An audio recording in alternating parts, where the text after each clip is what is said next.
તો Rajkot game zone અગ્નિકાંડને લઈને અન્ય એક મોટી જાણકારી પ્રાપ્ત થઈ છે। ટીઆરપી ગેમ ઝોનનો મુખ્ય માલિક પ્રકાશ હિરન હોવાનો ખુલાસો થયો છે। રાજકોટ ગેમ ઝોન અગ્નિકાંડને લઈને સૌથી મોટો ખુલાસો ટીઆરપી ગેમ ઝોનનો મુખ્ય માલિક પ્રકાશ હિરન હોવાનો ખુલાસો થયો છે।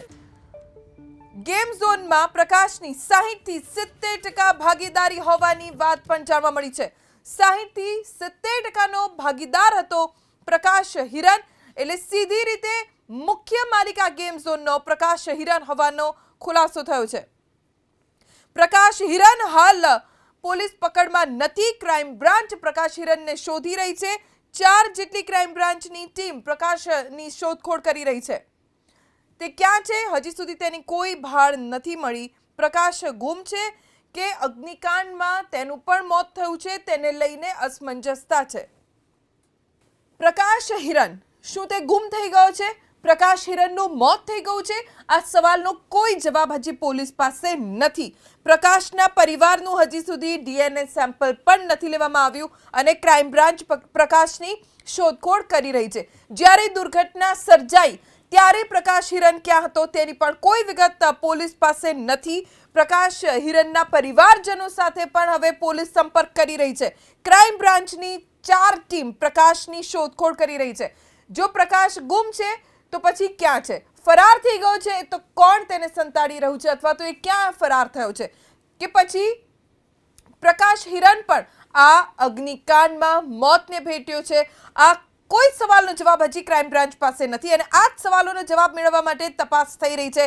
60 થી 70% ભાગીદારી ગેમ ઝોનમાં પ્રકાશ હિરનની હતી। આ સૌથી મોટો ખુલાસો અને તે ક્યાં છે, જીવિત પણ છે કે નહીં એ જાણકારી હજી સુધી પ્રાપ્ત નથી થઈ અને એટલે 4 ટીમ બનાવીને જે મુખ્ય આરોપી છે આ ગેમ ઝોનનો મુખ્ય માલિક છે પ્રકાશ હિરન, તેની શોધખોળ ક્રાઇમ બ્રાન્ચ કરી રહી છે। પ્રકાશ ગુમ હોવાની પરિવારજનોએ અરજી કરી છે કેમ કે જ્યારથી આ દુર્ઘટના સર્જાઈ એટલે કે 25 તારીખથી પ્રકાશ ક્યાં છે તેની જાણ પરિવાર સુદ્ધાને નથી। પ્રકાશના પરિવારનું હજી સુધી ડીએનએ સેમ્પલ નથી લેવામાં આવ્યું। પ્રકાશ ગુમ છે, તેનું મોત થઈ ગયું છે, જીવિત પણ છે કે નહીં તેને લઈને હવે અસમંજસતા ઊભી થઈ છે। ગેમ ઝોનમાં પ્રકાશની 60 થી 70%ની ભાગીદારી હતી।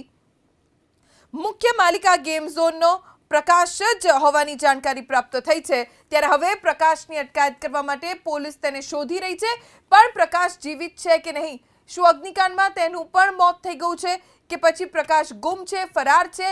આ તમામ કડીઓ, આ તમામ સવાલોના જવાબ અત્યારે ક્રાઇમ બ્રાન્ચ શોધી રહી છે।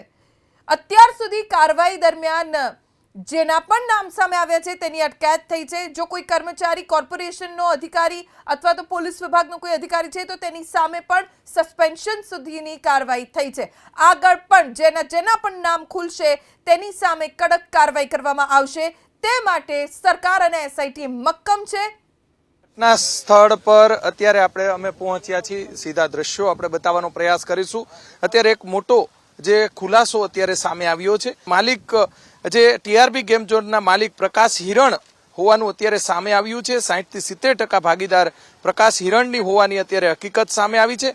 આ જે મુખ્ય આરોપીને શોધવા માટે ક્રાઇમ બ્રાન્ચ દ્વારા અલગ અલગ દરોડા પાડવામાં આવી રહ્યા છે। 4 જેટલા ક્રાઇમ બ્રાન્ચની જે અલગ અલગ 4 ટીમો છે તેમના દ્વારા શોધખોળ, મુખ્ય આરોપીની શોધખોળ શરૂ કરવામાં આવી છે। પરિવારજનો દ્વારા પ્રકાશ ગુમ હોવાની વાતની અરજી કરવામાં આવી હતી। પ્રકાશના પરિવારનું હજી સુધી ડીએનએ સેમ્પલ લેવામાં આવ્યું નથી। ગુમ છે કે અગ્નિકાંડમાં મૃત્યુ થયું છે તે બાબતે હજી અસમંજસ છે, પરંતુ સમગ્ર મામલાને લઈને પોલીસ છે ક્રાઇમ બ્રાન્ચની અલગ અલગ 4 ટીમો દ્વારા મુખ્ય આરોપીઓને શોધખોળ કરવા માટેની જે ગતિવિધિઓ શરૂ કરવામાં આવી છે। અલગ અલગ જગ્યાઓ પર દરોડા કરવામાં આવી રહ્યા છે। મોબાઈલ લોકેશનના આધારે પણ આરોપીઓને પકડવા માટેની આખી તજવીજ જે છે તે હાથ ધરવામાં આવી છે। અત્યારે આપણે દ્રશ્યો બતાવી રહ્યા છીએ। થોડી જ વારમાં નવા પોલીસ કમિશનર ઘટના સ્થળની મુલાકાત પણ લેવાના છે, તેની સાથે સ્થાનિક અધિકારીઓ પણ મુલાકાત લેશે। આજે દિવસ દરમિયાન નવા જેટલા અધિકારીઓની જે નિમણૂક થઈ છે તે આજે બપોર બાદ મહાનગરપાલિકાના કમિશનર પણ જે આજે ચાર્જ સંભાળવાના છે। ગઈકાલે બદલી થઈને આજે બીજા જ દિવસે સરકારના આદેશ બાદ આજે બીજા જ દિવસે ચાર્જ લઈ અને તટસ્થ તપાસ જે છે થાય તેવા પ્રયાસો જે છે તે કરવામાં આવી રહ્યા છે। જી।